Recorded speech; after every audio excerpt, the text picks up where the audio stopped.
বিসমিল্লাহির রহমানির রহিম। পরম করুণাময় ও অসীম দয়ালু আল্লাহর নামে শুরু।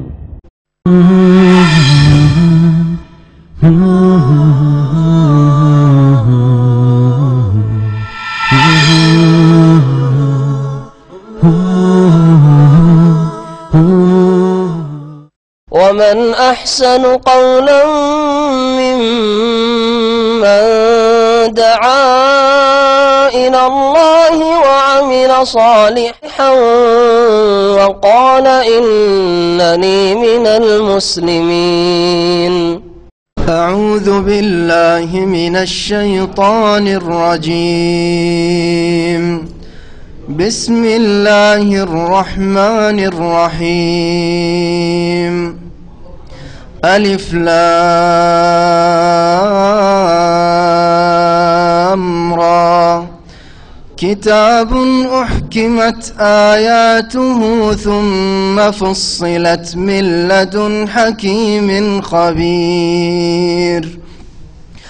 ألا تعبدوا إلا الله إنني لكم منه نذير وبشير. وأن استغفروا ربكم ثم توبوا إليه يمتعكم متاعا حسنا إلى أجل مسمى ويؤتِ كل ذي فضل فضله وإن تولوا فإني أخاف عليكم عذاب يوم كبير. إلى الله مرجعكم وهو على كل شيء قدير. ألا إنهم يثنون صدورهم ليستخفوا منه ألا حين يستغشون ثيابهم يعلم ما يسرون وما يعلنون إنه عليم بذات الصدور. وما من دابة في الأرض إلا على الله رزقها ويعلم مستقرها ومستودعها كل في كتاب مبين. وهو الذي خلق السماوات والأرض في 6 أيام وكان عرشه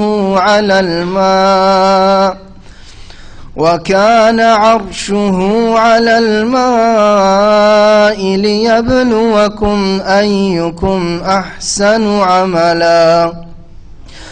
ولئن قلت إنكم مبعوثون من بعد الموت ليقولن الذين كفروا إن هذا إلا سحر مبين. ولئن أخرنا عنهم العذاب إلى أمة معدودة ليقولن ما يحبسه ألا يوم يأتيهم ليس مصروفا عنه وحاق بهم ما كانوا به يستهزئون. ولئن أذقنا الإنسان منا رحمة ثم نزعناها منه إنه ليئوس كفور. ولئن أذقناه نعماء بعد ضراء مسته ليقولن ذهب السيئات عني إنه لفرح فخور إلا الذين صبروا وعملوا الصالحات أولئك لهم مغفرة وأجر كبير فلعلك تارك بعض ما يوحى إليك وضائق به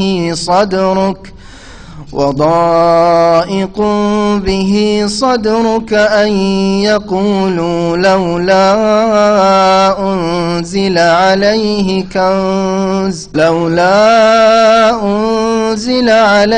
كنز أو جاء معه ملك إنما أنت نذير والله على كل شيء وكيل أم يقولون افتراه قل فأتوا بعشر سور مثله مفتريات وادعوا من استطعتم من دون الله إن كنتم صادقين فإن لم يستجيبوا لكم فاعلموا أنما أنزل بعلم الله وأن لا إله إلا هو فهل أنتم مسلمون من كان يريد الحياة الدنيا وزينتها نوف إليهم أعمالهم فيها وهم فيها لا يبخسون أولئك الذين ليس لهم في الآخرة إلا النار وحبط ما صنعوا فيها وباطل ما كانوا يعملون. السلام عليكم ورحمة الله وبركاته. إن الحمد لله نحمده ونستعينه ونستغفره ونعوذ بالله من شرور أنفسنا ومن سيئات أعمالنا من يهده الله فلا مضل له ومن يضلل فلا هادي له وأشهد أن لا إله إلا الله وحده لا شريك له وأشهد أن محمدا عبده ورسوله صلى الله تعالى عليه وعلى آله وصحبه وسلم تسليما كثيرا أما بعد فأعوذ بالله من الشيطان الرجيم بسم الله الرحمن الرحيم ألف لام را كتاب أحكمت آياته ثم فصلت من لدن حكيم خبير ألا تعبدوا إلا الله إنني لكم منه نذير وبشير وأن استغفروا ربكم ثم توبوا إليه يمتعكم متاعا حسنا إلى أجل مسمى ويؤتي كل ذي فضل فضله وإن تولوا فإني أخاف عليكم عذاب يوم كبير. মহান আল্লাহ সমস্ত প্রশংসা যে আল্লাহ পাক রব্বুল আলামিন কোরআনে কারীম নাযিল করেছেন এবং কোরআনে কারীম দিয়ে অনেক রোগাক্রান্ত শিরক কুফরি বিভিন্ন রকমের পাপের ব্যাধিতে যারা আক্রান্ত তাদেরকে আল্লাহ রাব্বুল আলামিন সঠিক পথ দেখিয়েছেন, সুস্থতা দান করেছেন। সালাত এবং সালাম নাযিল হোক নবী মুহাম্মদ রাসূলুল্লাহ সাল্লাল্লাহু আলাইহি সাল্লামের উপর, যাকে আল্লাহ পাক রব্বুল আলামিন কোরআনে কারীম দিয়ে রিসালাত দান করেছেন, সম্মানিত করেছেন। আজকে আমরা তাফসীর শুরু করব সূরা হুদ থেকে। সূরা হুদ এ হচ্ছে মক্কি সূরা, রাসূলুল্লাহ সাল্লাল্লাহু আলাইহি সাল্লামের মক্কার জীবনে নাযিল হয়েছে এবং এই সূরায় 123টি আয়াত রয়েছে। এই সূরাতে আল্লাহ রাব্বুল আলামিন বিভিন্ন আম্বিয়া রসুলগণ এবং তাদের জাতির কথা উল্লেখ করেছেন, বিশেষভাবে 7 জন নবী রসুল এবং এই 7 জন নবী রসুলের কওম জাতি সম্প্রদায়, তাদের কথা এবং তাদের পরিণাম, যারা অমান্য করেছিল, যারা আম্বিয়া রসুলগণের দাওয়াতকে অস্বীকার করেছিল, তাদেরকে আল্লাহ পাক কিভাবে ধ্বংস করেছেন, এসব বিষয়গুলি আল্লাহ রাব্বুল আলামিন উল্লেখ করেছেন, যাতে করে মক্কার মুশরিকেরা জানতে পারে যে আমরাও যদি মুহাম্মদ রাসূলুল্লাহ সাল্লাল্লাহু আলাইহি ওয়াসাল্লামের নাফরমানি করি, বিরুদ্ধাচরণ করি, যেইভাবে ওইসব জাতিরা যুগে যুগে নবী রসুলগণের বিরুদ্ধাচরণ করেছে, তাহলে আমাদেরও পরিণাম ওই রকমই হবে, সর্বনাশা পরিণাম, যেমন হয়েছিল আগের নবী রসুলগণের জাতিগুলির। এই জন্য আল্লাহ রাব্বুল আলামিন এই ঘটনাগুলি এর বিশেষ বিশেষ অংশ, যাতে মানুষের জন্য শিক্ষার বিষয় রয়েছে, আল্লাহ নাযিল করেছেন। প্রথমখানে তাদেরকে এই সতর্ক সাবধান করা উদ্দেশ্য ছিল, কিন্তু এইসব ঘটনাবলী দিয়ে যুগে যুগে প্রত্যেক মানুষকে, প্রত্যেক সম্প্রদায়কে, কিয়ামত পর্যন্ত যারা এসেছে, আছে আর আসবে, সকলের জন্য এতে সতর্কবাণী রয়েছে যে তোমাদের সামনে দুটি পথ রয়েছে। একটি হচ্ছে শেষ নবী মুহাম্মদ রাসূলুল্লাহ সাল্লাল্লাহু আলাইহি সাল্লামের নিয়ে আসা দ্বীনের পথ, এই পথে চলে আসা যাতে তোমাদের সার্বিক মঙ্গল রয়েছে, দুনিয়া আখিরাতের কল্যাণ রয়েছে। আর আরেকটি পথ হচ্ছে ওইসব আম্বিয়া রসুলগণের অবাধ্য জাতির পথ, নাফরমানি বিরুদ্ধাচরণ পথ, আল্লাহ দ্রোহিতার পথ। সেই পথ অবলম্বন করলে যে দুর্দশা হয়েছে ওইসব জাতির, তাই তোমাদের হবে। এ হচ্ছে উদ্দেশ্য এইসব ঘটনাবলী নিয়ে আসার, বা সূরা হুদে যে বিষয়গুলি উল্লেখ করা হয়েছে। এছাড়া আকীদার বিষয়, আরও রিসালাতের বিষয়, যেসব বিষয়ের সম্পর্ক আকীদার সাথে, বিশেষ করে মক্কি জীবনে আকীদারই সংশোধন ছিল মুখ্য উদ্দেশ্য, তা আল্লাহ রাব্বুল আলামিন বর্ণনা করেছেন। সূরা হুদ, এই সূরার নাম সূরা হুদ এই জন্য যে এই সূরায় বিশেষভাবে হুদ আলাইহিস সালাম কোন জাতির নবী ছিলেন? কোন জাতির নবী ছিলেন? আদ সম্প্রদায়, আদ জাতি, প্রাচীন যুগে আদ আর সামুদ, এই দুটো জাতি নূহ আলাইহিস সালামের আগের জাতি। এই জাতিগুলিকে আল্লাহ একবার নিশ্চিহ্ন করে দিয়েছেন, ধ্বংস করে দিয়েছেন। এই জাতির কোন প্রজন্ম পৃথিবীতে নেই, ধ্বংসপ্রাপ্ত জাতি এসব। তো এই আদ সম্প্রদায়ের নবী আল্লাহ পাঠিয়েছিলেন হুদ আলাইহিস সালামকে। এই নবীর নামে নামকরণ হয়েছে এই সূরার সূরা হুদ, যেমন সূরায় ইউসুফের নাম ইউসুফ আলাইহিস সালামের নামে নামকরণ হয়েছে। এই সূরা সম্পর্কে সুনানে তিরমিজিতে একটি হাদিস রয়েছে, আব্দুল্লাহ বিন আব্বাস রাদিয়াল্লাহু তাআলা আনহুমা থেকে, তিনি বলছেন যে কাল আবু বকর ইয়া রাসূলুল্লাহ, আবু বকর সিদ্দিক রাদিয়াল্লাহু তাআলা আনহু রাসূলুল্লাহ সাল্লাল্লাহু আলাইহি সাল্লামকে সম্বোধন করে জিজ্ঞেস করলেন, হে আল্লাহ রাসূল, কাদ শিবতা, আপনার চুল দাড়ি সাদা হইতে লাগলো, আপনি যে বৃদ্ধ হয়ে গেলেন। বয়স তো রাসূলুল্লাহ সাল্লাল্লাহু আলাইহি সাল্লামের বেশি হয়নি, কত বয়স? মোট 63 বছর বয়স। তো শেষ জামানায় রাসূলুল্লাহ সাল্লাল্লাহু আলাইহি সাল্লামকে জিজ্ঞেস করেছেন আবু বকর রাদিয়াল্লাহু তাআলা, আপনার চুল পাকতে শুরু হলো। নবী সাল্লাল্লাহু আলাইহি সাল্লামের দাড়ি বেশি পাকে নাই, কিন্তু মাত্র 19টির কাছাকাছি দাড়ি পেকেছিল। জি জি, অথচ 63 বছর বয়স। এই দিক দিয়ে দেখলে যে নবী করিম সাল্লাল্লাহু আলাইহি সাল্লামের তেমন চুল দাড়ি পাকেনি বললেই চলে। আমাদের আজকালকার মানুষ 25-30 থেকে পাকা শুরু, আর 40 হতে হতে অনেকটাই পেকে গেছে, ঠিক না? অধিকাংশ লোকের অবস্থা এরকম। তো রাসূলুল্লাহ সাল্লাল্লাহু আলাইহি ওয়াসাল্লামকে জিজ্ঞাসা, শিবতা, সাহেব মানে হচ্ছে চুল সাদা হওয়া, আর সাহেব বৃদ্ধ মানুষকেও বলে। তার চুল সাদা হলেই বার্ধক্যের লক্ষণ আসে, মরণের চিঠি আসে। চুল সাদা হওয়াকে মরণের চিঠি বলা হয়েছে। কার শিবতা, আপনি তো বৃদ্ধ হয়ে গেলেন, আপনার চুল সাদা হইতে লাগলো। কালা, নবী করিম সাল্লাল্লাহু আলাইহি ওয়াসাল্লাম তখন উত্তরে বলেছিলেন, শাইয়াবাতনি হুদুন ওয়াল ওয়াকিয়াতু ওয়াল মুরসালাতু আম্মা ইয়াতাসাআলুন ওয়া ইযা শামসু কুবিরাত। আর একটি বড় রয়েছে যে হুদুন ওয়া আখাওয়াতুহা। কি অর্থ এই হাদিসের? রাসূলুল্লাহ সাল্লাল্লাহু আলাইহি ওয়াসাল্লাম বললেন যে আমাকে বৃদ্ধ করে দিল, আমার চুল পাকিয়ে দিল। সূরা হুদে, সূরা ওয়াকিয়াতে, সূরা আল মুরসালাতে, উরফা 29 পারার সূরা, আর সূরা আম্মা ইয়াতাসাআলুন যে শেষতম যে পারা রয়েছে 30তম, তার প্রথম সূরা আম্মা ইয়াতাসাআলুন, সূরা নাবা, আর ইযা শামসু কুবিরাত, এই সূরাগুলি। আর একটি রিওয়ায়াতে রয়েছে সংক্ষেপে তাতে রয়েছে যে আমার চুল পাকিয়ে দিল সূরা হুদ এবং ওই রকমের সূরাগুলি, আখাওয়াতুহা আর তার সাদৃশ্য সূরাগুলি, তার মতো যে সূরাগুলি, সূরা হুদ আর সূরা হুদের বিষয়বস্তু অন্যান্য যে সূরাগুলিতে কাছাকাছি বিষয়বস্তু বর্ণিত হয়েছে, সেই সূরাগুলির কারণে আমার চুল দাড়ি পাকতে শুরু হইল, বার্ধক্য চলে আসলো। কেন?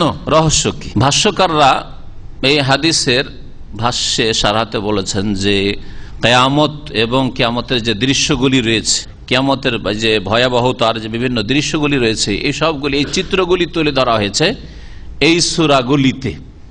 এই একটা দিক রয়েছে, মুখ্য দিক। আর একটা দিক হচ্ছে যে বিভিন্ন জাতির ওপর যে আযাবগুলি আছে, যেমন সূরা হুদে বিভিন্ন জাতিকে আল্লাহ রাব্বুল আলামিন তাদের পাপাচারের কারণে, তাদের অন্যায়ের কারণে, তাদের আল্লাহর নাফরমানির কারণে যে ধ্বংস করেছেন, এইসব চিন্তা আল্লাহর আযাব না চলে আসে, তাহলে আল্লাহর আযাবের ভয়, তাহলে দুনিয়ার আল্লাহর আযাবের ভয়, কিয়ামতের ভয়াবহতা এবং কিয়ামতে জবাবদিহি আর কিয়ামতের যে ভয়ানক যে দৃশ্য রয়েছে, হাহাকার অবস্থা, এইসব চিন্তা রাসূলুল্লাহ সাল্লাল্লাহু আলাইহি ওয়াসাল্লাম সাহাবায়ে কেরামরা তো আমাদের দেশীয় তেলাওয়াত করতেন না। কারণ ভারত, বাংলাদেশ, পাকিস্তানের অনারবদের তেলাওয়াত হচ্ছে যে যত খতম দিতে পারো ততই বড় মানুষ, ততই বড় মুরব্বী আর বুজুর্গ আর নেক লোক। তো শুধু খতম দেওয়া আর অর্থই বুঝলেন না, এতে কোনো সার্থকতা নেই। আল্লাহ যদি রহম করেন আর প্রত্যেকটা অক্ষরে 10 নেকি দিয়ে দেন তো আল্লাহর বিশেষ রহমত এটা। কিন্তু এই হাদিসটাও যখন বলেছেন সেই সময় সাহাবায়ে কেরাম অর্থ না বুঝে তো তেলাওয়াত করতেন না করতেন? ওই হাদিস যেখানে বলা হয়েছে যে একটা অক্ষর তেলাওয়াত করলে 10 নেকি পাওয়া যায়, যাদের সামনে বলেছেন তারা কি না বুঝে কোরআন পড়তো? বলেন, জিজ্ঞাসা করছি, না বুঝে কোরআন তেলাওয়াত করতো? একজন সাহাবী বিনা বুঝাই কোরআন শুধু রিসাইট করতেন, আবৃত্তি করতেন, তেলাওয়াত, হ্যাঁ, এইরকম কেউ ছিলেন কি? কেউ ছিলেন না। কোরআন শুধু তেলাওয়াত করা, শব্দের তেলাওয়াত, কোরআন শুধু শব্দ মুখস্থ রাখা, বাক্য মুখস্থ রাখা, মানে শুরু থেকে শেষ পর্যন্ত মুখস্থ রাখা, এতে আল্লাহর খাস রহমত, কোরআনের বরকত যদি হয় তো কিছু পাওয়া যাবে না। আসল যে লক্ষ্য উদ্দেশ্য কোরআনে কারিম নাজিল করার, কখনো সেটা হাসিল হবে না। একটু গভীরভাবে চিন্তা করেন। দুনিয়ার কোন কিতাব আছে, দুনিয়ার কোন কিতাব নেন, ধর্মীয় কোন কিতাব হোক, গ্রন্থ হোক, অথবা দুনিয়ার কোন কিতাব হোক, যে কোনো ভাষায় হোক, দুনিয়ার সবচেয়ে মুশকিল ভাষা যেগুলো আমাদের থেকে অনেক দূরের ভাষা, হ্যাঁ, রাশিয়ান ভাষা, চাইনিজ ভাষা, জাপানি ভাষা, আরে ভারতের মধ্যে কেরালা, তামিলের ভাষা, এইসব মুশকিল ভাষাগুলি, এই মুশকিল ভাষাগুলিও যদি হয়, তারপরেও কোন জাতি বিনা বুঝে শুধু একটা লাইনও পাঠ করে না। একটা লাইন পড়বে কেউ কেরালা ভাষার, অন্য কোন ভাষার পড়বেন? বিনা বুঝায় কখনো পড়বেন না। রাশিয়াও যদি চাকরি করতে চলে যান, চায়নার, জাপানে অনেকে আছেন, যদি ওই সব দেশে চলে যান, আমার দেশে ইংরেজির প্রভাব আছে কিন্তু ফ্রেঞ্চের কোনো প্রভাব নেই, তাই না? তো যদি কেউ ফ্রান্সে চলে যায়, ফ্রান্সে গিয়ে সেখানে তো সব সরকারি ভাষা সেখানে ফ্রেঞ্চ ভাষা, তাহলে ফ্রান্সিসি ভাষা সেখানে শুধু পড়ে রেখে দিবে যে ইংলিশ অ্যালফাবেট, যেহেতু অক্ষরগুলোতে ABCD সব, তাই না? তো শুধু পড়ে রেখে দিবে, এরকম কেউ আছে? মালয়েশিয়া, ইন্দোনেশিয়া যথেষ্ট বাংলা ভাষীরা যাচ্ছেন, ওইসব দেশে ইংরেজিতে ওই ABCD দিয়ে লিখা ওখানকার ভাষাগুলি, অথবা তুরস্কের ভাষা। এমন কোন মূর্খ আছে কি যে শুধু পড়ে রেখে দেয় বাস যথেষ্ট? আমার কোম্পানিতে মালয়েশিয়ান ভাষায় বা ইন্দোনেশিয়া ভাষায়, তুর্কি ভাষায় এই লেটার এসছে, আর আমি তো ইংলিশ অক্ষরগুলি বুঝি, পড়ে রেখে দিলাম। দুনিয়ায় কোন লোক পাবেন? দুনিয়ারই একজন বের করেন, আপনি পাবেন কি? কিন্তু বড় দুঃখের বিষয় যে অসংখ্য মুসলিম পাবেন, অনারব মুসলিম, যারা কোরআনে কিংবা আরবি মাশাআল্লাহ তেলাওয়াত করে, আর তজবিদের সাথে তেলাওয়াত করে, আর তজবিদের অলংকার সহ পূর্ণ মাত্রায় তজবিদ ভালো জানে, কিন্তু অর্থ একটিও বুঝে না। হাজা মানে বুঝে না, জালেকা মানে বুঝে না, কিছুই মানে বুঝে না, লা রাইবা ফিহি মানেও বুঝে না, কিচ্ছু বুঝে না। তাহলে কি ফায়দা হবে তাদের জীবনে? এই কোরআনে কারীম শুধু শব্দের তেলাওয়াত করে অথবা শব্দ মুখস্থ করে কি ফায়দাটা হবে বলেন দেখি? এর মানে এই নয় যে আপনাদেরকে তেলাওয়াত করতে নিষেধ করছি, কখন নয়। এর মানে এই নয় যে আপনাদেরকে মুখস্থ করতে নিষেধ করছি বা হাফেজ হতে অনুৎসাহিত করছি, কখনো নয়। কিন্তু এটা মোটেই যথেষ্ট নয়। শুধু তাজবিদ সহকারে ভালো কারি সাহেব হয়ে যাওয়া, তেলাওয়াত করা আর হাফেজ হয়ে যাওয়া মোটেই যথেষ্ট নয়, বরং আপনার আমার নাজাতের জন্য যথেষ্ট নয়। যতক্ষণ পর্যন্ত আল্লাহ পাকের সম্বোধন না বুঝবেন যে আল্লাহ আমাকে, তিনি খালেক, আর আমি মখলুক, তিনি মাবুদ আর আমি আব্দ গোলাম, তার সম্বোধন আদেশ নিষেধ কি হচ্ছে বুঝবো, বুঝার পরে সেই অনুযায়ী কাজ করব। যতক্ষণ না হবে ততক্ষণ নাজাত পাবেন না, কেউ নাজাত পাবে না। সৌদি আরবে নতুন চাকরি করতে এসছেন, আর আসার পরে মালিক কফিল তো আরবি, তো আপনাকে বলছে তাল রুহ, আর যদি মাথা ঝুঁকান, শুধু কোন জাতির মধ্যে শুধু মাথা ঝুঁকান, তো কাজ হবে? মাথা ঝুঁকেছেন শুধু না। তাল বললে বুঝতে হবে যে কি বলতে চাইছে, তো আসতে হবে। তাল মানে এসো, রো মানে যাও, তো যেতে হবে। কোথায় যাব তো জিজ্ঞেস করতে হবে, বা জানতে হবে কোথায় বলছে যেতে, জানতে হবে না? নাকি শুধু মাথা ঝুঁকিয়ে ঝুঁকিয়ে চাকরি করা যাবে আর বেতন পাওয়া যাবে? কখনো পাওয়া যাবে না। চিন্তা করুন যে কি করে নাজাত পাওয়া যাবে, কোরআনে কারীম অর্থই বুঝলেন না। তারপরে বড়ই দুঃখের বিষয় যে আমাদের দেশের মানুষেরা কোরআন পড়তেই চায় না, অক্ষরের জ্ঞানটা হাসিল করতে চায় না। তার জন্য কি করেছে এক শ্রেণীর বিদ্যার্থীরা, কোরআন বাংলায় উচ্চারণ করে এই খিদমত করেছে, নাজায়েজ খিদমত করেছে। বাংলা তর্জমাগুলিতে এক লাইনে আরবি লেখা আছে, দ্বিতীয় লাইনে উচ্চারণ বাংলায় লেখা আছে, তৃতীয় লাইনে তর্জমা করা আছে। এটা কি জায়েজ? আর এইভাবে বাংলায় উচ্চারণ করে কোরআন পড়া কখনো শুদ্ধ হইতে পারে? জিম আর জালে আর জায়ে আর জয়ে পার্থক্য হইতে পারে? কখনো পার্থক্য হবে না। দালে আর দদে পার্থক্য হবে? কখনো পার্থক্য হবে না। তাহলে কি করে আপনার কোরআন তেলাওয়াত সহি হবে? তেলাওয়াতটা তো সহি হবে না। যারা কোরআন শিখতে চান না আর ওই উচ্চারণ দেখে দেখে কোরআন পড়বেন বাংলায়, তারা কত জেহালতে আছেন বলেন দেখি, কত অজ্ঞতায় আপনি ডুবে আছেন। যাই হোক, কথা বেড়ে যাচ্ছে। বলছিলাম যে সূরা হুদ চুল পাকিয়েছে রাসূলুল্লাহ সাল্লাল্লাহু আলাইহি ওয়াসাল্লামের, সূরা ওয়াকিয়া, সূরা মুরসালাত, সূরা নাবা, ইযা শামসু কুবিরাত ওয়া ইযা নুজুমুন কাদারাত, কিয়ামতের দৃশ্য, আল্লাহর আযাব বের কথা, এইসব অর্থ বুঝেছেন। সেই জন্যই তো, যদি অর্থ না বুঝেন আর এইরকম সূরা যদি রাত দিন আপনার বাড়ি তেলাওয়াত হয়, তো আপনার মধ্যে কোন রকমের প্রতিক্রিয়া সৃষ্টি হবে? জীবনে কোনো প্রতিফলন ঘটবে? ফলাফল, রেজাল্ট কিছু পাওয়া যাবে? কিচ্ছু পাওয়া যাবে না। তাহলে কোরআনের উদ্দেশ্যই তো হাসিল হইল না। আল্লাহ রাব্বুল আলামিন যেন বুঝার তৌফিক দান করেন। সুতরাং কোরআনে কারীমের অক্ষরের জ্ঞান হাসিল করবেন, সুন্দর তেলাওয়াত শিখেন, মুখস্থ করেন সুন্দর করে। শুধু নামে মাত্র হাফেজ না, আর পেটের ব্যবসা করছেন শুধু, এইরকম না। সুন্দর হাফেজ হন, শব্দের হেফাজতকারী হাফেজ হন, আর অর্থের হেফাজতকারী হাফেজ হন। আসল হাফেজ হচ্ছে যে অর্থের আল্লাহ রাব্বুল আলামিনের সম্বোধনের হেফাজত করলো, সুরক্ষা করলো। হাফেজ মানে কি? হাফেজ মানে সুরক্ষাকারী, যে সুরক্ষা করে। শুধু শব্দের সুরক্ষা করলে হবে? আপনি অর্থের আল্লাহ কি বলছেন তার সুরক্ষা করেন, অর্থাৎ আপনি আকীদা আমল ঠিক করেন, আপনার ইবাদত ঠিক করেন, আখলাক চরিত্র ঠিক করেন, আপনার ব্যবসা বাণিজ্য রুজি রোজগার ঠিক করেন, আপনার পুরো লাইফটা ঠিক করেন, তাহলে কোরআনের উদ্দেশ্য হাসিল হবে, যে উদ্দেশ্যে আল্লাহ কোরআন কারীম নাযিল করেছেন। তখন আপনার প্রতিক্রিয়া হবে, কোরআন কারীম তেলাওয়াত করলে জান্নাতের কথা আসলে আগ্রহ বাড়বে, জাহান্নামের কথা আসলে ভয় পাবেন, তখন নেক আমলে আপনি দ্রুত বেগী হবেন। তখন চোখ দিয়ে পানি আসবে, পানি টিপে টিপে বের করতে হবে না, এমনিতে চোখে পানি আসবে, অন্তর নরম হয়ে যাবে। ওয়াইযা তুলিয়াত আলাইহিম আয়াতুহু যাদাতহুম ঈমানা, কোরআনের তেলাওয়াত শুনলে ঈমান বাড়তে শুরু হবে। আর যদি শুধু শুধু তেলাওয়াত শুনে অর্থ বুঝেন না, তো কোথায় ঈমান বাড়ে? এরকম তেলাওয়াত শুনে ঈমান বাড়ে? এদিকে তেলাওয়াত চলছে আপনার গাড়িতে, রেডিওতে আসছে, আর ওইদিকে গল্প চলছে, কোথায় ঈমান বাড়ছে? ঈমান বাড়ে না। আল্লাহ রাব্বুল আলামিন ইরশাদ করছেন, আলিফ লাম রা। বিভিন্ন সূরার শুরুতে এই বিচ্ছিন্ন অক্ষরগুলি এসছে, যেগুলির মাধ্যমে কাফের জাতিকে চ্যালেঞ্জ করা হয়েছে। আর তার সাথে সাথে এই অক্ষরগুলি তাদের জন্য সম্বোধনের ক্ষেত্রে কোনো কথা শুরু করার আর পূর্বে নতুন পদ্ধতি, নতুন ভঙ্গিমাতে কোনো কিছু পেশ করলে তাতে আকর্ষণ আসে, তাতে মানুষের প্রকৃতি হচ্ছে মনোযোগী হয়। প্রতি সপ্তাহে প্রতিদিন যদি নিয়মিত একই তরিকায় কথা বলা হয় তো মনোযোগী হবে না। ওই শুনে শুনে কান অভ্যাস হয়ে আছে, কানের অভ্যাস হয়ে আছে, মনের অভ্যাস হয়ে আছে। সুতরাং কি যে বলছে না বলছে শুনছেন না আপনি। কিন্তু নতুন ভঙ্গিমাতে কোনো কিছু যদি পেশ করা হয় তাহলে আরে কি নতুন কিছু, হ্যাঁ নতুন কিছু। এই জন্য আজকাল বিভিন্ন রাস্তাঘাটের সাইনবোর্ডগুলিতে নতুন নতুন তরিকা আবিষ্কার করছে, এমন আজব আজব ছবি দিচ্ছে যে দেখতে রুচি হয় না। কিন্তু কেন দিচ্ছে? ওই দেখতে রুচি হয় না তাতে আকর্ষণ আছে। এগুলো তাদের রহস্য আছে, বুঝছেন না?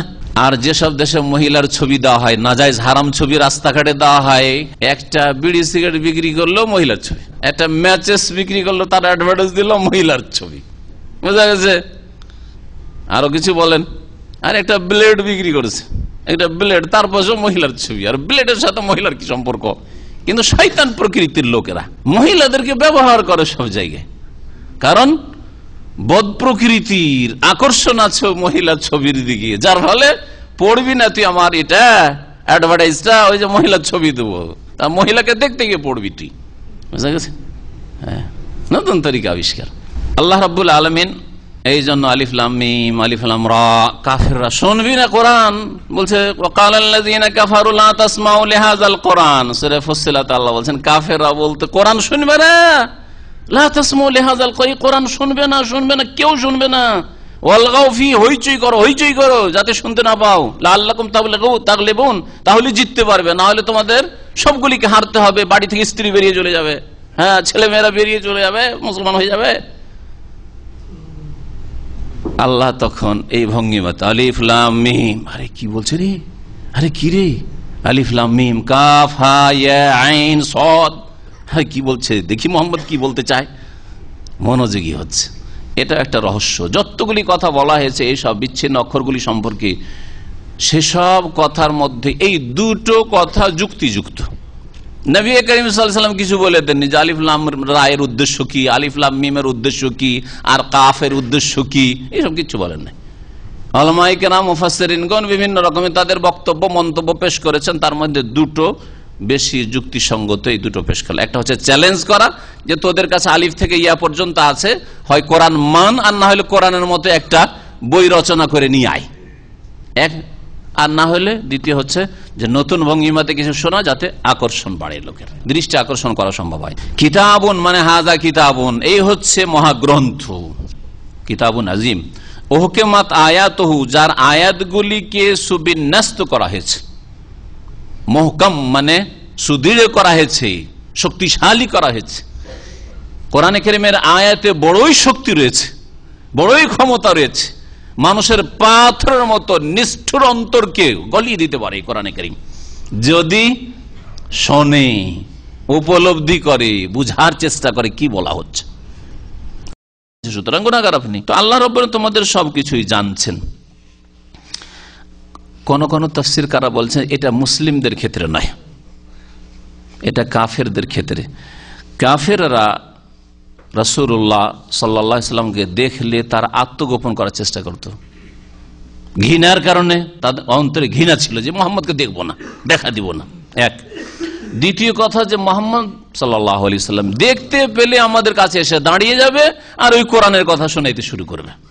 মক্কায় নাযিল হয়েছে আয়াত, তো এই দিক থেকে এই তাফসীরটা যুক্তিসঙ্গত লাগে।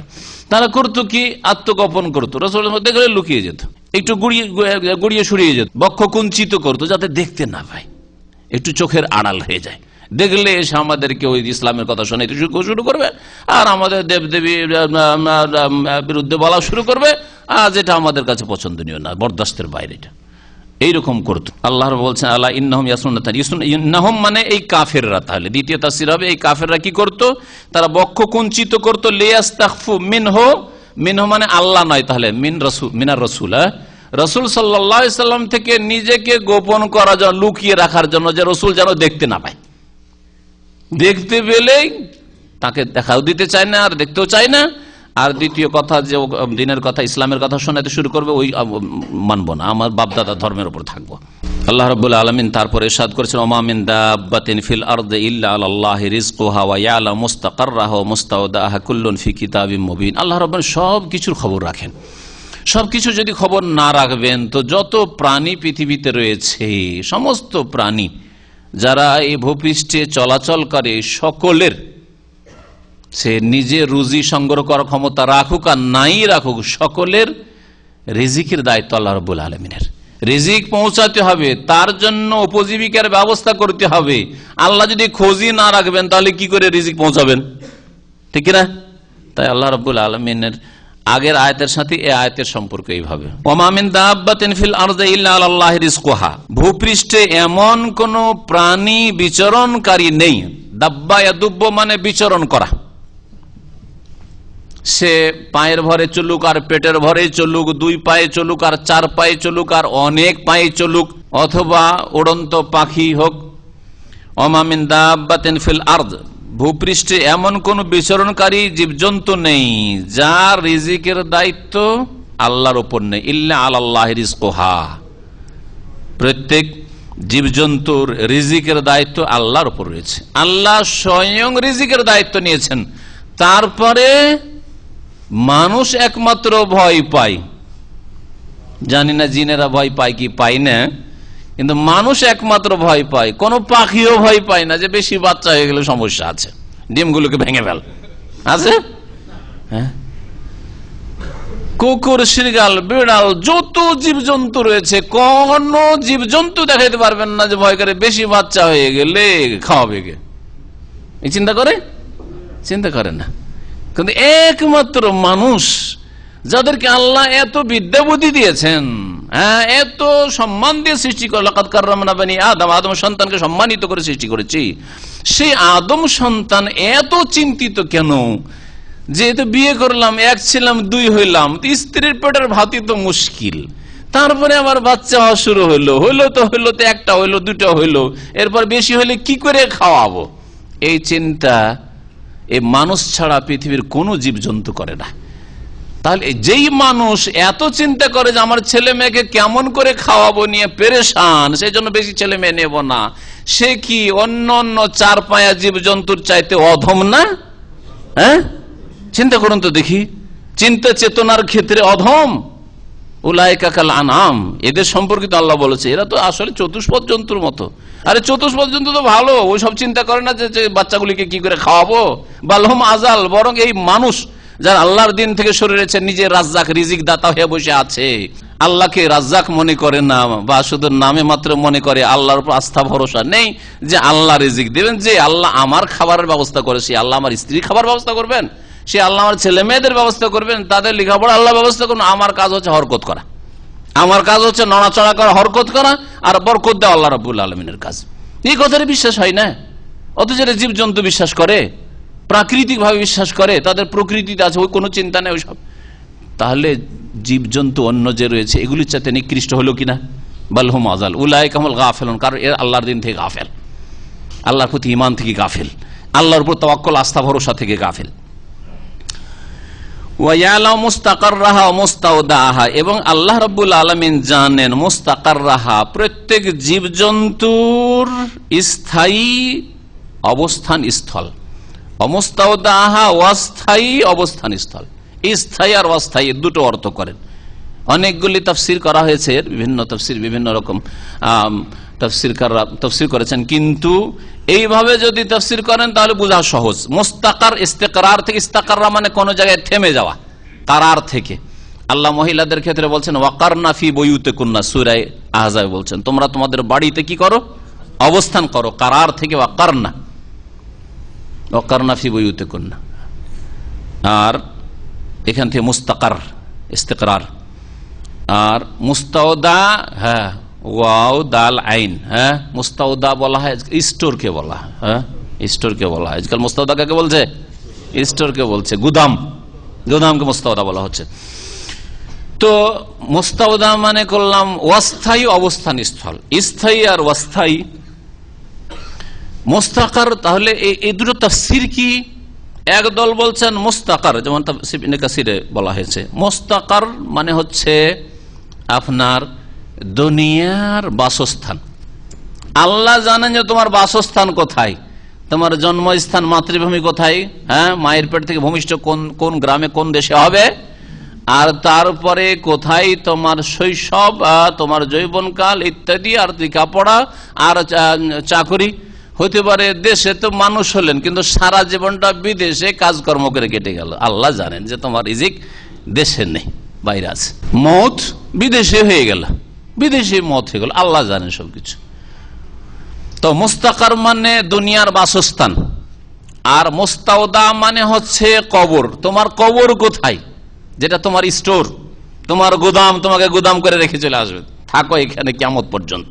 মুস্তাওদা তাহলে কবর দিয়ে তাফসীর করা হয়েছে। দুনিয়ার বাড়ি মুস্তাকার, আর কবর হচ্ছে আখিরাতের প্রথম মঞ্জিল, প্রথম ঘর, মুস্তাওদা বলা হয়েছে।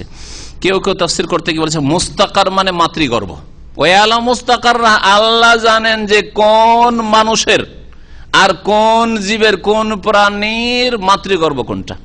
আপনি আমি কোন মায়ের গর্ভে জন্মগ্রহণ করব, আমার আপনার মাও বিবাহের আগে জানতো না, জানতো, বিবাহের পরেও জানতো না, যতদিন পর্যন্ত আপনি আমি ভূমিষ্ঠ না হয়েছি, ঠিক কিনা? কিন্তু আল্লাহ রাব্বুল আলামিন জানেন যে তোমার মা অমুক হবে, বাপ অমুক হবে।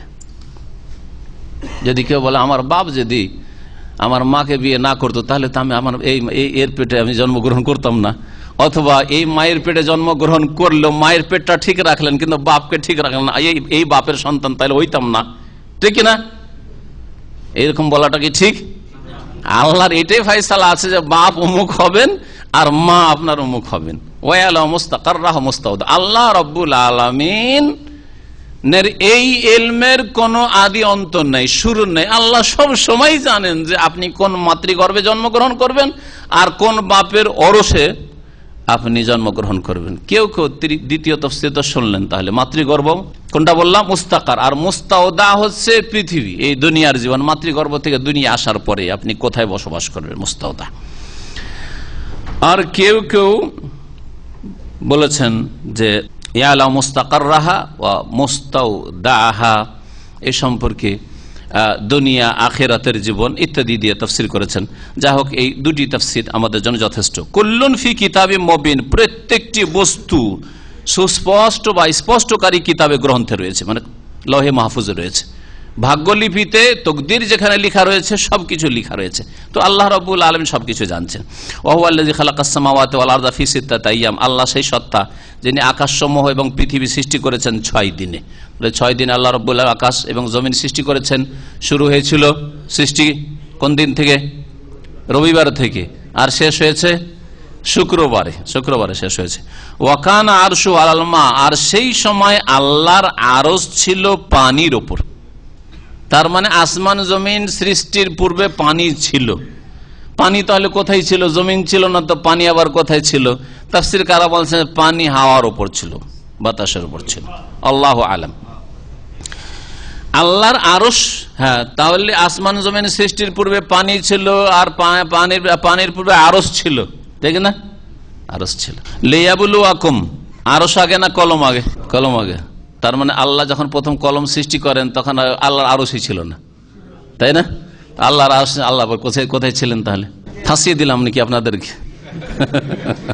আল্লাহ রাব্বুল আলামিন যা কলমকে লিখতে বলছেন, এই সব সৃষ্টির পূর্বে আল্লাহ কলম সৃষ্টি করেছেন। কলম সর্বপ্রথম সৃষ্টি নয়, তার আগে আরশ অবশ্যই ছিল। জি, এটি হচ্ছে আহলে সুন্নাত ওয়াল জামাতের আকীদা, আল্লাহর আরশ ছিল। আল্লাহ রাব্বুল আলামিন তারপর ইরশাদ করছেন, কেন আল্লাহ রাব্বুল আলামিন তাহলে আকাশ জমিন সৃষ্টি করলেন? আকাশ জমিন কেন সৃষ্টি করলেন? যে আকাশ জমিন সৃষ্টি করে জমিন আমি মানুষকে আবাদ করব, যে মানুষ আবাদ করব, আর মানুষ আমার ইবাদত বন্দেগী করবে, আদেশ নিষেধ পালন করবে। যারা আদেশ নিষেধ পালন করবে তাদের জন্য জান্নাত আমি পরকালে রেখেছি, আর যারা অবাধ্য হবে তাদের জন্য জাহান্নাম তৈরি করেছি, পরীক্ষার জন্য। এক কথায় পরীক্ষা। তাহলে আসমান জমিন কেন আল্লাহ সৃষ্টি করেছেন? মানুষের পরীক্ষার জন্য, মানুষের পরীক্ষার জন্য। তাই আল্লাহ বলছেন লিয়াবলুয়াকুম আইয়ুকুম আহসানু আমালা। 6 দিন আল্লাহ আসমান জমিন সৃষ্টি করলেন কি জন্য? তোমাদেরকে পরীক্ষা করার জন্য, যে তোমাদের মধ্যে কে সর্বাধিক ভালো কাজ করে আসে, সবচাইতে ভালো কাজ কে করে আসে। কি আল্লাহ বলেছেন? সবচাইতে ভালো কাজ, সবচাইতে বেশি কাজ, এই কথা বলেছেন। কার কাজের পরিমাণ বেশি, এই কথা বলেছেন। কে কত বেশি রাকাত নামাজ পড়েছে, কত বেশি সে খতম করেছে আর জিকির করেছে, এই কথা আছে। বেশি কথাটি কোথাও নেই কিন্তু কোরআন হাদিস। কি আছে? কত সুন্দর। সুন্দর আর বেশিতে পার্থক্য আছে, সুন্দর আর বেশিতে পার্থক্য আছে। জি, যেগুলো ভালো কোম্পানি তাদের প্রোডাকশন কম, তাদের প্রোডাকশন কম, কিন্তু কোয়ালিটি উন্নত মান একবারে। যাদের প্রোডাকশন বেশি তাদের কোয়ালিটি ডাউন, ঠিক কিনা? দুনিয়ার ক্ষেত্রে বুঝতে পারছেন। ঠিক তেমনি বান্দার, মানুষের আমল হচ্ছে দুই রকম। এক হচ্ছে এক শ্রেণীর লোক আছে বেশি বেশি আমল করতে চাই, বেশি বেশি আমল করতে, কিন্তু কোয়ালিটি ডাউন। আর এক শ্রেণীর লোক আছে কাজ অল্পই হোক, ফরজ ওয়াজিব আদায় হলো, হারাম নাজায়েজ থেকে বেঁচে থাকলো, সর্বনিম্ন কাজ, কিন্তু কোয়ালিটি যাতে সুন্দর হয়, আমার কোয়ালিটি সুন্দর হয়। এর একটা এশার নামাজের উদাহরণ দিচ্ছি। একজন লোক এশার নামাজ 4 রাকাত ফরজ পড়ে, 2 রাকাত সুন্নাতে রাতে বা পড়ে, 1 রাকাত বেতর পড়ে, যথেষ্ট কিনা? যথেষ্ট তার জন্য। কিন্তু 4 রাকাত ফরজ পড়ে সুন্দর ধীর স্থিরতার সাথে, ইতমিনান প্রশান্তির সাথে, খুশুর সাথে, সুন্নতি তরিকায় শুরু থেকে শেষ পর্যন্ত লম্বা নামাজ পড়ে, লম্বা নামাজ পড়ে, যেমন রাসূলুল্লাহ সাল্লাল্লাহু আলাইহি ওয়াসাল্লামের নামাজ ছিল শুরু থেকে শেষ পর্যন্ত। বোঝা গেছে? তারপরে 2 রাকাত সুন্নাত, যেমন নবী সাল্লাল্লাহু আলাইহি ওয়াসাল্লামের সুন্নাত ছিল। তারপরে 1 রাকাত বেতর, কখনো কখনো নবী সাল্লাল্লাহু আলাইহি ওয়াসাল্লাম 1 রাকাত বেতর, বরং অনেক সময় 1 রাকাত পড়েছেন। সুতরাং আর বলেছেন, সুতরাং 1 রাকাতই বেতর পড়লো, কিন্তু সুন্দর করে যেমন নবী সাল্লাল্লাহু আলাইহি ওয়াসাল্লাম বেতর ছিল সেই রকম বেতর পড়লো। অথবা আরেকটু বাড়িয়ে দেন, 2 রাকাত বাড়িয়ে 9 রাকাতই পড়লো, কিন্তু সুন্নতি তরিকায় 3 রাকাত বেতর পড়লো, সুন্নতি তরিকায় 3 রাকাত বেতর পড়লো। 2 রাকাত পড়ে সালাম ফিরে 1 পড়লো, এটা একটা সুন্নতি তরিকা। আর একটা সুন্নতি তরিকা যে 3 রাকাত এক টানা পড়লো, 2 রাকাত পড়ে মাগরিবের মতো বসলো না তাশাহুদে। কোয়ালিটি হচ্ছে কার কোয়ালিটি? রাসূলুল্লাহ সাল্লাল্লাহু আলাইহি ওয়াসাল্লামের কোয়ালিটির ভেতর। 7 রাকাত অথবা 9 রাকাত নামাজ পড়লো এক লোক এশার। আর আমাদের দেশীয় নামাজে আরেক লোক 17 রাকাত পড়লো। 7 রাকাতের জায়গায় কত রাকাত পড়লো? 17 রাকাত পড়লো। কিন্তু কোয়ালিটি বুঝতেই পারছেন, কোয়ালিটি খুব ডাউন কোয়ালিটি। যত তাড়াতাড়ি পারে ছাড়তে হবে। নফল পড়বে আর দাঁড়িয়ে পড়তে পারবে, বুঝে বসে, বসা কোয়ালিটি, দাঁড়া কোয়ালিটি না। যদি ফরজ নামাজ কেউ যদি দাঁড়িয়ে পড়তে পারে আর বসে পড়ে তো নামাজই হবে না, জানা আছে না নাই? সুন্নত মুস্তাহাব নামাজ, নফল নামাজ বসে পড়লে হবে, কিন্তু 2 রাকাত পড়লে 1 রাকাতের নেকি। তাহলে কোয়ালিটি উন্নত কোয়ালিটি না ডাউন কোয়ালিটি? কত নিচু কোয়ালিটি। 2 রাকাত নামাজ পড়লো, নেকি পেল 1 রাকাতের। বোঝা গেছে? 20 রাকাত তারাবি পড়লেন 20 মিনিট থেকে 30 মিনিট, আর 8 রাকাত আরেকজন তারাবি পড়লেন 1 ঘন্টায়। একজনের পরিমাণ ভালো, আর একজনের কোয়ালিটি ভালো। আল্লাহ কোনটা চান? কোয়ালিটি, উন্নত মানের কোয়ালিটি চান। আহসানও চান, আকসারও চান না। কোনটা চান? আহসানো, সবচেয়ে সুন্দর করার চেষ্টা করো, সবচেয়ে বেশি সুন্দর করো। আকসানো, সবচেয়ে বেশি করো, এই কথা কোথাও নেই। একটা লোক নামাজ শুরু করলো, বেশি করলো। কি বেশি করলো? প্রথম নামাইতে পড়লো, তারপরে যায় নামাজের দোয়া পড়লো, ইক্তাদাই তো বেহাজাল ইমাম পড়লো, 3টা বাড়াইলো, তো বাড়াইলো তো বেশি তো করলো। হ্যাঁ, সালাম ফিরার পরে মোনাজাত ধরলো লম্বা। হ্যাঁ, না ইমাম সাহেব মোনাজাত ধরলেন তো মুক্তাদি আমিন আমিন আমিন করলো, এসব করলো। তারপরে কপালে হাত দিল, আফসোস করলো যে হাই কি হইলো, নামাজ কবুল হইলো কি হইলো না। কারণ বিদাতি তরিকে নামাজ পড়লেই নামাজ কবুল হইলো কি হইলো না, ও তো নিজেই পেরেশান আছে, ঠিক না? আল্লাহকে পেরেশান করে রেখেছে, সেই জন্য এই বিদাতি কাজ করলো, এইসব কাজ করলো নামাজে। তাহলে কাজগুলি তো বেশি করলো, পরিমাণ বেশি, কিন্তু কোয়ালিটি ডাউন কোয়ালিটি। নবী সাল্লাল্লাহু আলাইহি ওয়াসাল্লামের নামাজে এরকম ছিল না, কপালে হাত দেওয়া ছিল না, আর সম্মিলিত মোনাজাত ছিল না। আপনার দোয়ার প্রয়োজন, আপনি একা একা আপনার দোয়া, আমি কি জানি যে আপনার কি লাগবে? আমাকে ইমাম বানিয়েছেন আর বলছেন যে শেখ দোয়া করেন, আমার দোয়া দিয়ে আপনার কি করে হবে? আপনার প্রয়োজন আলাদা আছে, আমার প্রয়োজন আলাদা, কি করে হবে? আমার দোয়া দিয়ে শুধু আমিন আমিন করে, আমিন মানে কবুল করো, কবুল করো মানে ইমাম যেটা বলছে সেটা কবুল করো। আপনার কি কবুল হলো বলেন তো দেখি? বোঝা গেছে? জি হ্যাঁ, যারা বছরে মিলাদ করে, শবে কাদারের সাথে শবে মেরাজ করে, আর কি করে? শবে বারাত করে, আরো হ্যাঁ আরো কত কি করে। তাদের ফাতেহা দোয়াজদাহাম, ফাতেহা ইয়াজদাহাম, আর ওরুস, করে, কাজ বেশি কিনা? কাজ বেশি, কিন্তু quality down quality. Down quality, down quality কেন? কোয়ালিটি, তাহলে কোয়ালিটি ইসলামে কোয়ালিটির ভিত্তি কি? যে কোয়ালিটি সুন্দর কি করে হবে? কোয়ালিটি কি করে সুন্দর হবে? এর জন্য দুইটি শর্ত রয়েছে। কোয়ালিটি সুন্দর করার জন্য দুইটা কন্ডিশন রয়েছে, শর্ত রয়েছে, ভালো করে মনে রাখবেন। শরুত কবুলিল আমাল, আমল আল্লাহর কাছে গৃহীত হওয়ার জন্য, আল্লাহ সাদরে কবুল করবেন, গ্রহণ করবেন, এর জন্য দুইটা শর্ত রয়েছে। একটা হচ্ছে একমাত্র সেই কাজটি আল্লাহর জন্য হইতে হবে। দ্বিতীয়, একমাত্র রসুল্লাহর তরিকায় হইতে হবে। আপনার নামাজ রসুলের তরিকার নামাজ হইতে হবে। নামাই তো নবী পড়েছেন, কেউ প্রমাণ করেন তো দেখি। নবী আনা ইমামুল্লামান হাজার আমাল্লামি হাজার পড়েছেন, যাই নামাজের দোয়া তাকবীরের আগে পড়েছেন, কেউ প্রমাণ করেন তো দেখি। কিয়ামত পর্যন্ত সময় থাকলো। নবী সাল্লাল্লাহু আলাইহি ওয়াসাল্লাম সম্মিলিত মোনাজাত করেছেন আর মুক্তাদিরা সাহাবীরা আমিন আমিন বলেছেন, কখনো প্রমাণ করতে পারবেন না। নবী করিম সাল্লাল্লাহু আলাইহি ওয়াসাল্লাম কপালে হাত দিয়েছেন, সহিহ সনদে সব প্রমাণ করতে পারবেন। নবী করিম সাল্লাল্লাহু আলাইহি ওয়াসাল্লাম যেইভাবে নামাজ পড়েছেন সেইভাবে নামাজ পড়তে হবে। নবী সাল্লাল্লাহু আলাইহি ওয়াসাল্লাম যে ইবাদতগুলি করেন সেই ইবাদতগুলি করতে হবে। আর নবী সাল্লাল্লাহু আলাইহি ওয়াসাল্লাম খতমে ইউনুস করেছেন। খতমে ইউনুস দেখেন পরিমাণ কত বেশি। খতমে ইউনুস কত লাখবার পড়লে হয়? ১৪ লাখ ইউনুস আলাইহিস সালামের দোয়া পড়তে হবে। তার জন্য বুট দানার ব্যবস্থা করতে হয়, তাই না? চানা বুট আনতে হয় না? চানা বুটের ব্যবস্থা করতে, মেহনত করলো, হাট বাজার থেকে চানা বুট ১৪ লাখ। হ্যাঁ, তারপরে ১৪ লাখ গণতে শুরু করলো। একাই গণে না ভাগ বন্টন করে? ভাগ বন্টন করে, গোটা পরিবারের সব সদস্য মিলে।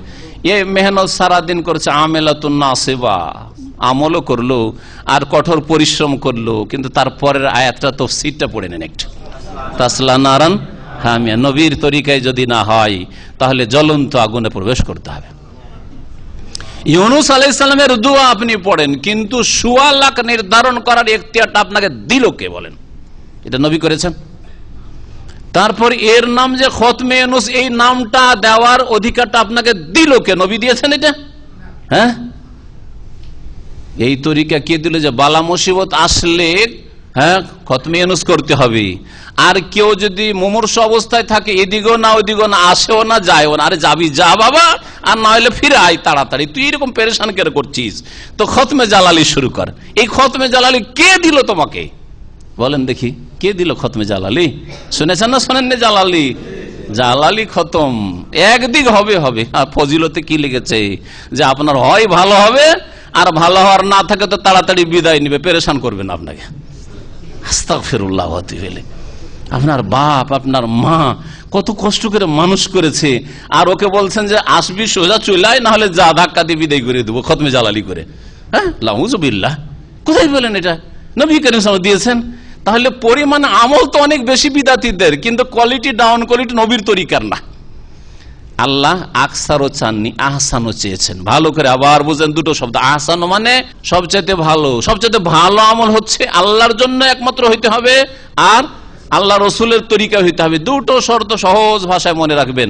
আর এই দুটো তরিকারই অঙ্গীকার করেছেন কালেমা তাইয়্যিবাতে, লা ইলাহা ইল্লাল্লাহ, আল্লাহ তোমার ছাড়া কারো ইবাদত করি না, আর মুহাম্মদুর রাসূলুল্লাহ, আর মুহাম্মদ সাল্লাল্লাহু আলাইহি ওয়াসাল্লাম আল্লাহ রাসূল, তার তরিকা ছাড়া কারো তরিকা আমি ইবাদত বন্দেগী করি না, আর জিকির করি না, আর খতম করি না। কলেমাটাকে যদি বুঝে নিতেন সহজ ভাষায়, তাহলে দিন ইসলাম বুঝা খুব সহজ, আর কোরআন কারীম বুঝা খুব সহজ, আর বিদাতীরা আপনাকে ধোঁকা দিতে পারতো না, আর শিরক বিদাতের ধর্ম পালন করাতে পারতো না। আল্লাহ রাব্বুল আলামিন তাহলে আসমান জমিন সৃষ্টি করেছেন মানুষের পরীক্ষার জন্য, যে তোমাদের মধ্য থেকে কে সবচেয়ে ভালো আমল করে আসতে পারে। ওয়ালাইন কুলতা ইন্নাকুম মাবউসুনা মিন বাদিল মাউত, হে নবী মুহাম্মদ সাল্লাল্লাহু আলাইহি ওয়াসাল্লাম, তুমি যদি তাদেরকে কাফের মুশরিকদেরকে বলো যে তোমাদেরকে পুনরুত্থিত করা হবে মিন বাদিল মাউত, মৃত্যুর পরে, কিয়ামতকে বিশ্বাস করতো না। আরব মুশরিকরা আল্লাহ সম্পর্কে একটা আবছা আবছা ধারণা ছিল, রুবুবিয়াতের ধারণা ছিল, কিন্তু উলুহিয়াত বুঝতো না, ইবাদত বুঝতো না, এরকম কি ছিল। কিন্তু আখিরাত সম্পর্কে কোনো জ্ঞান ছিল না। পরকাল, জান্নাত জাহান্নাম এবং পরকালে হিসাব নিকাশ এসব বিশ্বাস করতো না। মরে গেলাম, মাটি হয়ে গেলাম, সরে গেলাম, আবার কিসের উঠবো, এসব উঠবো না। এই সম্পর্কে আল্লাহ পাক বলছেন নবীকে যে ওয়ালাইন কুলতা, হে নবী তুমি যদি এই কাফের মুশরিকদেরকে, মক্কার লোকদেরকে বলো ইন্নাকুম মাবউসুনা মিন বাদিল মাউত, যে নিঃসন্দেহে তোমাদেরকে উঠানো হবে মিন বাদিল মাউত, মৃত্যুর পরে, লা ইয়াকুলান্নাল্লাযীনা কাফারু, তাহলে কাফেররা অবশ্যই এর উত্তরে বলবে তোমাকে, ইন হাযা ইল্লা সিহরুম মুবিন, এই মুহাম্মদের কথা স্পষ্ট জাদু ছাড়া আর কিছু নাই। এ জাদু করতে এসছে, জাদু লাগাতে এসছে। হ্যাঁ, জাদু অসাধারণ জিনিস, বুঝে আসে না। জাদু কি জিনিস বুঝতে পারছে গেছে, হ্যাঁ বান লেগেছে, কিন্তু বুঝতে পারলেন না যে কেমন করে বানটা লাগলো, কেমন করে জাদু লাগলো, বুঝতে পারছেন না, জাদুটা না হইলো। ঠিকই তেমনি আমরা এই আখিরাত পরকালে সব কিছু বুঝি না, সব জাদু করছে আমাদেরকে। যদি এর কথা অন্ধ হয় মেনে, তার মানে জাদুগ্রস্ত হয়ে গেলাম আমি। ওয়ালাইন আখারনা আনহুম আল আযাব ইলা উম্মাতিন মাদুদা, আল্লাহ বলছেন, আর যদি আমি তাদের থেকে, কাফের মুশরিক পাপিষ্ঠদের থেকে আমি সরিয়ে নি আযাবকে, শাস্তিকে, এলা উম্মাতিন মাদুদা, এক নির্দিষ্ট কাল পর্যন্ত। মাদুদা নির্দিষ্ট, আদাদ, আদাদ মানে সংখ্যা, গণনা, আর মাদুদ মানে গণনাকৃত। তাহলে গণনাকৃত সময় মানে নির্দিষ্ট সময়, 1 বছর, 2 বছর, 5 বছর, 10 বছর, 50 বছর, গণনাকৃত সময়। আর উম্মাতুন মানে এখানে মুদ্দাতুন, উম্মা মানে সময়, কালকে বোঝানো হয়েছে। তো এখানে তাহলে কি অর্থ? এলা উম্মাতিন মাদুদা মানে এলা মুদ্দাতিন মাদুদা, নির্দিষ্ট সময় কাল পর্যন্ত। উম্মতের মানে এটা আপনাদের জন্য অজানা, কিন্তু এই আয়াতের তাফসীরে মনে রাখেন যে এখানে উম্মাতুন মানে কি, সময়কে বোঝানো হয়েছে, উম্মাতুন মানে মুদ্দাতুন। আর এর আগে গত সপ্তাহগুলিতে যেই সূরাটি তাফসীর হয়েছে, তাতেও একটি আয়াত আপনাদের সামনে দিয়ে তাফসীর হয়েছে, আর সেটা গিয়েছে। সে আয়াত কারো মনে আছে? ওয়াদ্দাকারা বাদা উম্মাহ, ওই যেই লোকটিকে জেল থেকে বেরিয়ে গেল খালাস হয়ে, ওকে বলেছিল যে আমার কথা একটু আলোচনা করি, তুমি তো বাদশার খাদেম, যে আলোচনা করি, বলেছিল না? ইউসুফ আলাইহিস সালাম বলেছিলেন। ও গিয়ে ভুলে গেছে, দুনিয়াদারিতে মেতে গেছে, আবার বাদশার খাদেম, ভুলে গেছে দুনিয়াতে মেতে। মানুষ দুনিয়া যখন সুখ পায় তখন ভুলে যায় অনেক কথাই অতীতের। অনেকদিন পরে তার স্মরণ হয়েছে, ওয়াদ্দাকারা, স্মরণ হয়েছে, তার স্মরণ করেছে, বাদা উম্মা, 1 যুগ পরে, 1 কাল পরে। বাদা উম্মা মানে বাদা মুদ্দা। তাহলে দুটো আয়াত এই অর্থের সমর্থনে পেলেন। আর উম্মত মানে কয়েকটি অর্থ হয়। প্রসিদ্ধ অর্থ উম্মত মানে জাতি, উম্মত মানে কুনতুম খায়রা উম্মাতিন, তোমরা শ্রেষ্ঠ জাতি, শ্রেষ্ঠ উম্মত মানে জাতি। উম্মত আবার একটা দলকে, গোষ্ঠীকে বলা হয়। ওয়ালতাকুম মিনকুম উম্মাতুন, তোমাদের মধ্য থেকে একটি দল হওয়া উচিত। ফিরকাতুন তায়েফাতুনের অর্থে ব্যবহার হয়েছে। হ্যাঁ, তাহলে পুরো জাতিকে বুঝাবেন, একটা দল তোমাদের মধ্য থেকে হইতে হবে। যেমন আপনাদেরকে বলছি, আপনাদের মধ্য থেকে একটা দল হইতে হবে, যেই দলটি বিশেষভাবে দিন শিখে গিয়ে দিনের দাওয়াত গ্রামে গ্রামে দেশে দিতে হবে, একটি দল উম্মাহ। এই ক্ষেত্রে উম্মত ব্যবহার হয়েছে। তাহলে একটা দল সম্পর্কে, জাতি সম্পর্কে হইল। আর উম্মত মানে আর একটি অর্থ হয় মতাদর্শ, কোন একটা মত, একটা আদর্শের ক্ষেত্রে উম্মাহ শব্দটি কোরআনে কারিমে ব্যবহৃত হয়েছে, আরবি ভাষায় এ অর্থ রয়েছে। যেমন কাফের মুশরিকরা নবী মুহাম্মদ সাল্লাল্লাহু আলাইহি ওয়াসাল্লামকে বলতো যে ইন্না ওয়াজাদনা আবানা আলা উম্মাহ, আমরা আমাদের পূর্বপুরুষদেরকে পেয়েছি এক মতাদর্শের উপর, উম্মাহ। ওয়া ইন্না আলা আসারি মুক্তাদুন, আর তাদেরই আমরা অন্ধ অনুকরণ করব, তোমার কথা মানবো না, বাপ দাদাকে ছেড়ে দেব। যেমন আজকালকার যারা শিরক বিদআতের ধর্ম পালন করে, তাদেরকে যদি বলেন সহিহ কোরআন হাদিসের কথা, তারা বলে তোর বাপে একটা না দুটা। আরে একেবারে মূর্খের কথা, শুনেছেন এরকম কথা? তোর নিজের বাপকে বাপ বলবি না? একেবারে অকাট মূর্খদের কথা, তোর বাপকে বাপ বলবি না? যুক্তিতে কি বলবেন আপনি? বাপকে তো বাপ বলবো, তো চাচাকে বাপ বলবো নাকি? হ্যাঁ, আমাদের দেশের মতো বড় বাবা আর মেজো বাবা, সেজো বাবা, তো বাপকে তো বাপ বলবো। এখন কোন কথাকে কোন কথায় ফিট করলো? সুতরাং তোমার বাপ দাদার ধর্ম যেটা ছিল, তরিকা ছিল মিলাদ করা, ওরস করা, মাজার করা, তো ওই ধর্ম ছেড়ে তুই এই তরিকা কেন আসবি? তোর বাপকে বাপ বল, মানে ওইটাই হলো তার বাপ, বুঝছেন না? তো এই কাফের মুশরিকরা এই যুক্তি পেশ করতো, ইন্না ওয়াজাদনা আবানা আলা উম্মা, আমাদের পূর্বপুরুষদেরকে এক মতাদর্শের উপর পেয়েছি। উম্মাতুন মানে এখানে আদর্শ, তাদের যে তরিকাই পেয়েছি, তার তরিকার অর্থে ব্যবহার হয়েছে এখানে, আলা তরিকাতিন ওয়া ইন্না আলা আসারি মুক্তাদুন, আর তাদেরই আমরা অনুসরণ করব, তাদের ছাড়া অন্যদেরকে মানবো না, তোমার কথা মানবো না।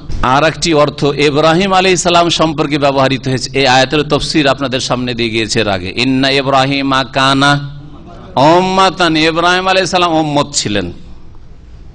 এর যেটা প্রসিদ্ধ তাফসীর, উম্মাতান মানে ইমাম, উম্মা মানে ইমাম। ইব্রাহিম আলাইহিস সালাম ইমাম ছিলেন, সারা বিশ্বের সমস্ত তৌহিদবাদীদের ইমাম, মুসলিমদের ইব্রাহিম আলাইহিস সালামের পরে যত মুমিন মুসলিমরা এসেছে তাদের ইমাম হচ্ছেন ইব্রাহিম আলাইহিস সালাম।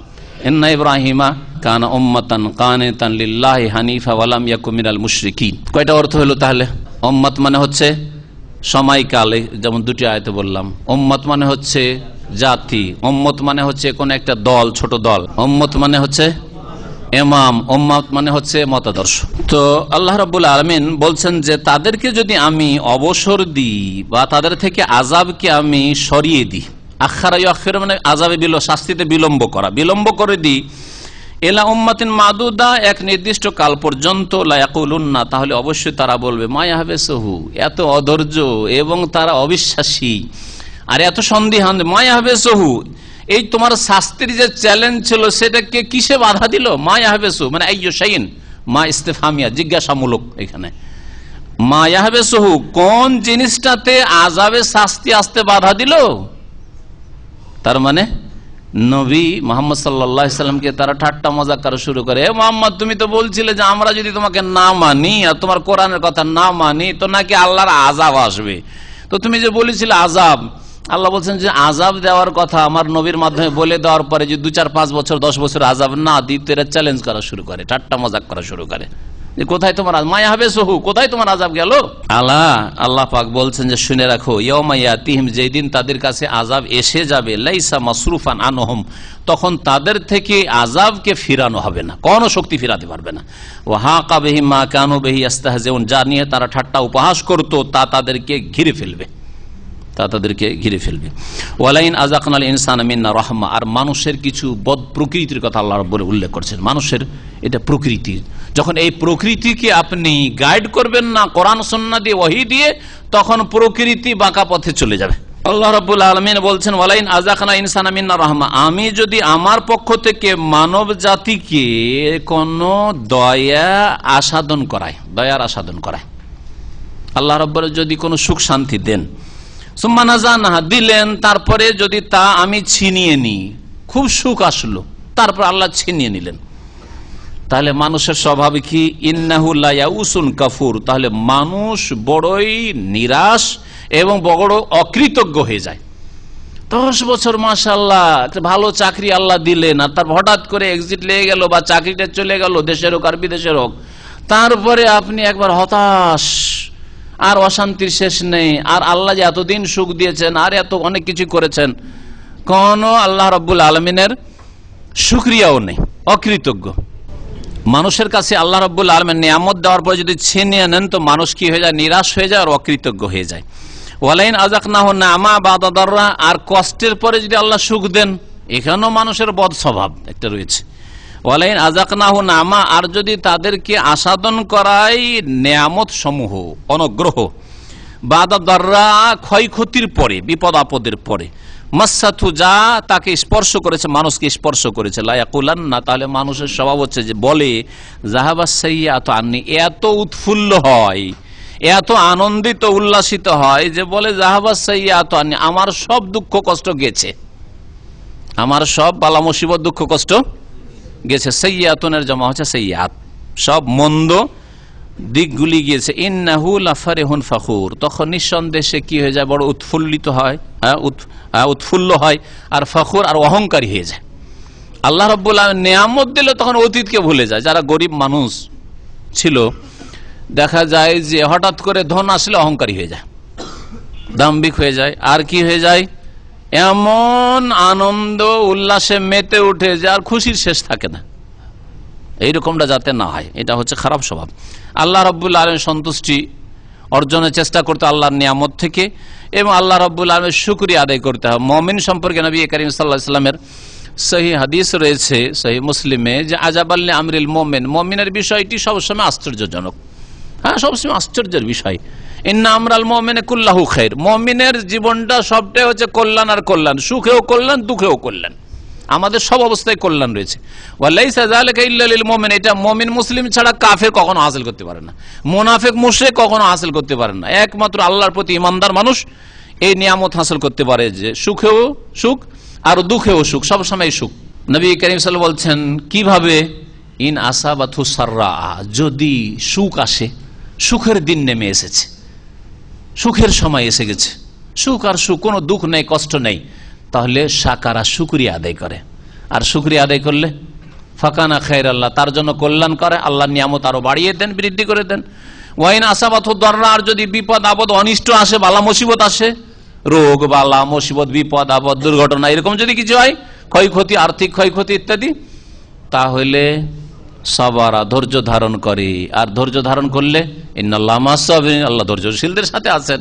আল্লাহ কেন আছেন? ফাকানা খায়রান, এটা তার জন্য কল্যাণকর হয়। ইল্লাল্লাযিনা সাবর, আল্লাহ বলছেন যে এই খারাপ প্রকৃতি থেকে মুক্ত হইতে পারবে কারা? একমাত্র ওই সব লোকেরা যারা ধৈর্যশীল, ও আমিলুস সালিহাত, আর সৎকর্মশীল যারা, ভালো মানুষ, ভালো কাজ যারা করে। তাহলে ভালো কাজগুলি করতে হবে, ধৈর্য ধারণ করতে হবে। ধৈর্য ধারণ, সবুর করা তিন ভাগে বিভক্ত, তিন প্রকার। কে বলতে পারেন? আল্লাহর দিনের ওপর অটলতার সবুর করা, দিনের ওপর অটল থাকবেন। সুখে থাকলে ভূতে কিলাইতে শুরু করলো, আর নামাজ পড়বেন না আপনি। সুখে থাকলে নামাজ নেই, মা মরেছে, বাপ মরেছে, ছেলে মারা গেছে, তখন নামাজ ধরেছেন আপনি। দুর্ঘটনা, অ্যাক্সিডেন্ট হয়েছে, তখন আল্লাহ আল্লাহ করছেন আপনি না। সব সময় ধৈর্যধান, দিনের ওপর অটল থাকে সবসময়, সুখে দুঃখে শোকে সব সময়। আর একটা হচ্ছে আসসাবরু আন মাসিয়াতিল্লাহ, আল্লাহর অসন্তুষ্টির কাজ থেকে, নাফরমানের কাজ থেকে বেঁচে থাকার ক্ষেত্রে ধৈর্য ধারণ করা। সামনে টাকা বন্যার মতো, টাকার স্রোত বয়ে যাচ্ছে, কিন্তু হারাম টাকা, সব সুদের কারবার, ঘুষের কারবার, হারামের কারবার, বেঈমানি আত্মসাতের কারবার। আপনাকে এখানে ধৈর্য ধারণ করতে হবে। যদি ধৈর্য ধারণ না করেন তাহলে কি হবে? আপনিও হারামে ঝাঁপ দিবেন। আপনি টাকা তো ইনকাম করতেই হবে, কি করব? এই জন্য এখানেও ধৈর্যের প্রয়োজন রয়েছে। তৃতীয় ধৈর্য হচ্ছে যেটা সাধারণ মানুষরা শুধু জানে, ওই আগের দুটো ধৈর্য জানে না, এই জন্য এই দুটো বেশি মুখস্থ রাখবেন। সেটা হচ্ছে আসসাবরু আলা আকদারিল্লাহ, আল্লাহ রাব্বুল আলামিন যা ভাগ্যে নির্ধারণ করেছেন সেটা অপ্রীতিকর হইতে পারে, কষ্টদায়ক হতে পারে, বালা মুসিবত, বিপদ আপদ, ক্ষয় ক্ষতি, আর্থিক জানমাল ইত্যাদি। ধৈর্য ধারণ করতে হবে, ধৈর্য ধারণ করতে হবে। ইল্লাল্লাযিনা সাবারু, তবে যারা ধৈর্যশীল এবং সৎকর্মশীল, তারা কিন্তু এরকম করে না, নিয়ামত পেলে তারা অহংকারী হয়ে যায় আর উল্লাসে মেতে ওঠে, এরকম হয় না। আর যদি তাদের উপর দুঃখ কষ্ট আসে, আল্লাহ নিয়ামত ছিনিয়ে নেন, তাহলে নিরাশ হয়ে যায়, তাও হয় না, আর অকৃতজ্ঞ হয় না। আল্লাহ বলছেন উলাইকা লাহুম মাগফিরাতুন ওয়া আজরুন কাবীর, এই সব লোক যারা ধৈর্যশীল এবং সৎকর্মশীল, তাদের জন্য মার্জনা রয়েছে, ওয়া আজরুন কাবীর, এবং মহাপুরস্কার রয়েছে। ফালাআল্লাকা তারিকুম বাযা মা ইউহা ইলাইকা ওয়া যায়িকুম বিহি সাদরুক। আল্লাহ পাক বলছেন নবী মুহাম্মদ সাল্লাল্লাহু আলাইহি সাল্লামকে, যে মনে হচ্ছে হে নবী যে তুমি তোমার প্রতি যা ওয়াহি করা হয়েছে তার কিছু অংশ ছেড়ে দেবে, ত্যাগ করবে। ওয়াদায়কুম বিহি সাদরুক, এবং তোমার হৃদয় সংকীর্ণ হয়ে যাচ্ছে, সংকুচিত হয়ে যাচ্ছে। আইয়াকুলু, তাদের এই কথাই, কাফের মুশরিকদের এই কথাই, যে তারা তোমাকে চ্যালেঞ্জ করছে, লাউলা উনজিলা আলাইহি কানজুন, যে মোহাম্মদ যদি নবী হলেন তাহলে তার কাছে ধনভাণ্ডার কেন নামিয়ে দেওয়া হয় না, ধনভাণ্ডার কেন আসে না? আউজা মাহুম মালাক, অথবা তার কাছে ফেরেশতা কেন নেমে আসে না, ফেরেশতা এসে কথা বলুক আর আমাদেরকে বলে দিই যে মোহাম্মদ নবী হয়েছে। এইসব যে চ্যালেঞ্জ করে তোমাকে, এতে তোমার মন হয়তো সংকীর্ণ হচ্ছে বা মনে কষ্ট পাচ্ছ না, কষ্ট নেবে না। ইন্নামা আনতা নাযির, তোমার কাজ ফেরেশতা নামিয়ে দেওয়া নয়, তোমার কাজ ধনভাণ্ডার দেখানো নয় যে আমি নবী এসেছি, দেখো ওহদ পাহাড় স্বর্ণ হয়ে গেছে, এইসব দেখানো নয়, বরং তোমার কাজ হচ্ছে সতর্ক করা। তুমি একমাত্র সতর্ককারী। ওয়াল্লাহু আলা কুল্লি শাইইন ওয়াকিল, এবং আল্লাহ রাব্বুল আলামিন প্রত্যেক বস্তুর উপর হচ্ছেন কর্মবিধায়ক। এখানেই আজকে তাফসীর শেষ করি। আল্লাহ রাব্বুল আলামিন যেন যা কিছু আমরা বললাম শুনলাম তাতে বরকত দান করেন, এবং তা দিয়ে আমাদের ইসলামী জীবন গড়ে তোলার তৌফিক দান করেন, আমাদের সংশোধনের তৌফিক দান করেন। আল্লাহ রাব্বুল আমাদের হেদায়েতের উপর কায়েম রাখেন, শিরক বিদআত মুক্ত হওয়ার তৌফিক দান করেন, 5 ওয়াক্ত সালাতের হেফাজতের আল্লাহ তৌফিক দান করেন। আল্লাহ রাব্বুল আমাদের দুনিয়া আখিরাতের কাজে বরকত দান করেন। আল্লাহ রাব্বুল হালাল রুজিতে বরকত দান করেন, হারাম থেকে আল্লাহ রাব্বুল আলামিন বেঁচে থাকার তৌফিক যেন দান করেন। আল্লাহ রাব্বুল আমাদের সকলকে জান্নাতুল ফিরদৌস দান করেন। যেসব ভাই বোনদের বালা মুসিবত রয়েছে, মুমিন মুমিনাত, আল্লাহ বালা মুসিবত যেন দূর করে দেন। যারা অসুস্থ রয়েছে তাদেরকে সুস্থতা দান করেন। যারা দুনিয়া থেকে বিদায় নিয়েছেন মুমিন মুমিনাত, তাদের সকলের রুহের মাগফিরাত করেন। আল্লাহ জান্নাতুল ফিরদৌস দান করেন। সুবহান রাব্বিকা রাব্বিল ইজ্জাতি আম্মা ইয়াসিফুন ওয়া সালামুন আলাল মুরসালিন ওয়ালহামদুলিল্লাহি রাব্বিল আলামিন।